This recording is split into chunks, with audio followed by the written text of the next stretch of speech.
Olá, eu sou Maiara Souza, brasileira, nordestina, paraibana, sou assistente social e mestre em serviço social pela Universidade Federal da Paraíba. Sou doutoranda em serviço social pela Pontifícia Universidade Católica de São Paulo e venho apresentar o meu trabalho que se intitula Os impactos da pandemia da Covid-19 no aumento do feminicídio no Brasil, desafios para o trabalho social.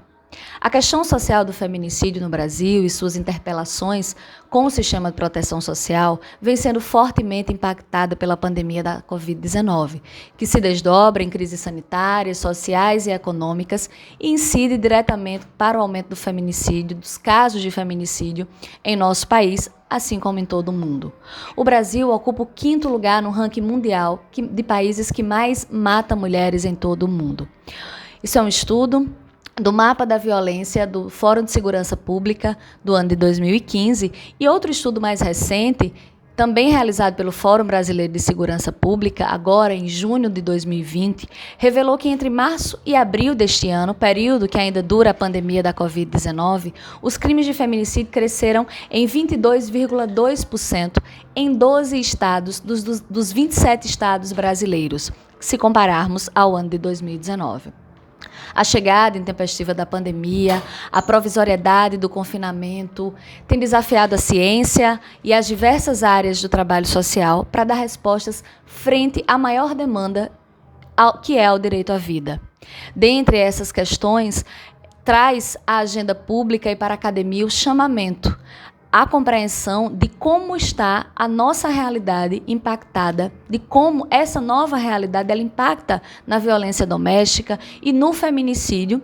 em suas violações, pois vivemos num cenário, como coloca Harvey, de mudanças nos arranjos institucionais, contestações políticas, confrontações ideológicas, perdas, frustrações, derrotas e alienações,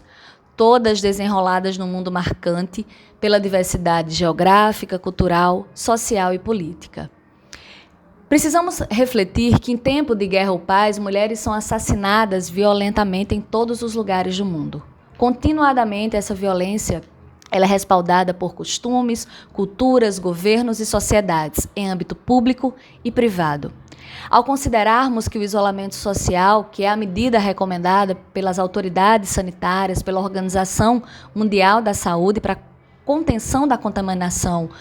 do novo coronavírus, a partir do confinamento das pessoas em seus lares, em suas residências, muitas mulheres ficaram ainda mais expostas, que já viviam em situação de violência doméstica, ficaram ainda mais sujeitas a maus tratos e com menos possibilidade de acessar suas redes de ajudas, suas redes de proteção, que são geralmente constituídas por familiares, vizinhos e instituições de poder público e da sociedade civil.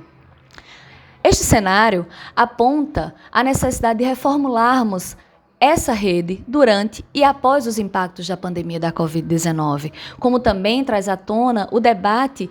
em relação ao papel do Estado e também da família nessa configuração do sistema de garantia de direitos e a da rede de proteção instalada, na qual se insere o trabalho de nós, assistentes sociais, e nos diversos espaços socioocupacionais. Este ciclo de violência estrutural no âmbito familiar, no caso brasileiro, traz à tona outras questões e outras conectividades no campo das relações culturais e afetivas. Diante o fato de que as consequências dessas violências cíclicas não se encerram com o assassinato de mulheres, que são tragicamente computadas como estatísticas que traduzem a mais violenta expressão da violência de gênero no tocante à dominação dos homens e suas opressões sobre as mulheres. Desse modo, este artigo ele contempla a compreensão do feminicídio como um fenômeno amplo, de base cultural e socioeconômica, resultante das relações patriarcais de gênero constituídas e enraizadas socialmente na sociedade brasileira,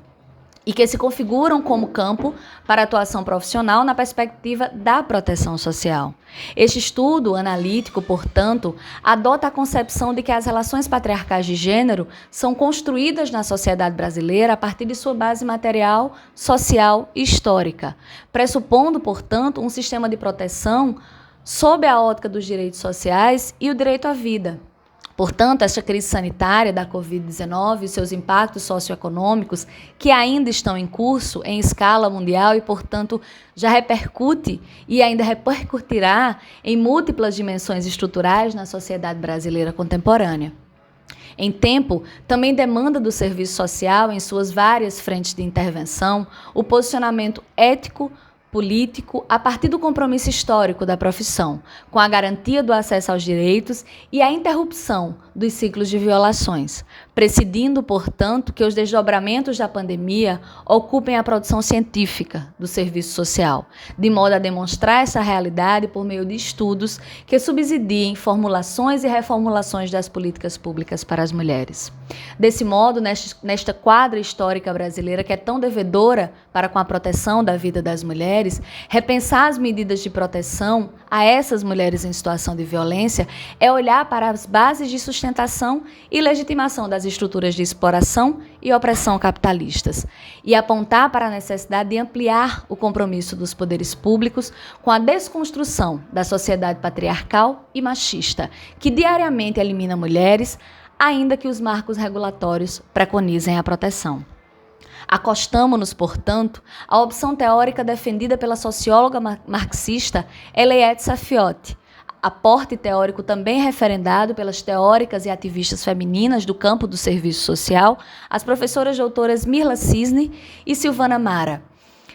na obra Feminismo, Diversidade Sexual e Serviço Social, que compõe a Biblioteca Básica do Serviço Social, publicada em 2018, nessa perspectiva de analisar a sociedade por meio das relações patriarcais de gênero, que dizem respeito às relações hierarquizantes de opressão e exploração entre os sexos, as quais estão ainda fortemente presentes na sociedade. Daí a importância de considerarmos o patriarcado quando refletirmos criticamente as relações de gênero. Desse modo, entendemos que a violência perpetrada contra as mulheres, ela deve ser analisada por uma perspectiva crítica de gênero, refletida precisamente nas relações de poder, sobretudo em uma sociedade capitalista, de ordem burguesa e patriarcal, na qual, apesar dos avanços históricos, as mulheres são obrigadas ainda a se submeter às exigências e determinações do poder dos homens. É preciso, portanto, criar e fazer funcionar mecanismos de atenção permanente e exigir das instituições judiciárias e outras competentes o compromisso também do papel de defesa e proteção social das mulheres e das outras vítimas diretas e indiretas da violência doméstica, além da punição dos agressores numa perspectiva de mudança estrutural desse modelo de sociedade de exploração e dominação. Num relatório divulgado pela Comissão Econômica da América Latina e o Caribe, a CEPAL, no ano de 2017, demonstra que cerca de 87 mil mulheres foram assassinadas no mundo. Desse total, 50 mil mulheres foram assassinadas por pessoas conhecidas, companheiros, ex-maridos e familiares. Este número revela que, em média, 6 mulheres morreram a cada hora vítimas de feminicídio em todo o mundo e tem como agressores pessoas de sua convivência. Os ciclos de violência que culminam em feminicídio e ocorrem em espaços domésticos afetam, além da mulher, a vida dos demais integrantes do núcleo familiar, principalmente das filhas e filhos que compartilham e presenciam os atos de violência. No contexto familiar, a violência inicialmente destinada à mulher envolve atitudes de maus tratos e negligências também a crianças, impulsionadas pelo conflito conjugal e que podem desdobrar-se em níveis de maior ou menor intensidade e frequência. Nesse cenário, o feminicídio tem várias faces e elas não se esgotam com o crime. Elas ganham outras faces da mesma moeda e que se desdobram em múltiplas expressões da questão social. Obrigada.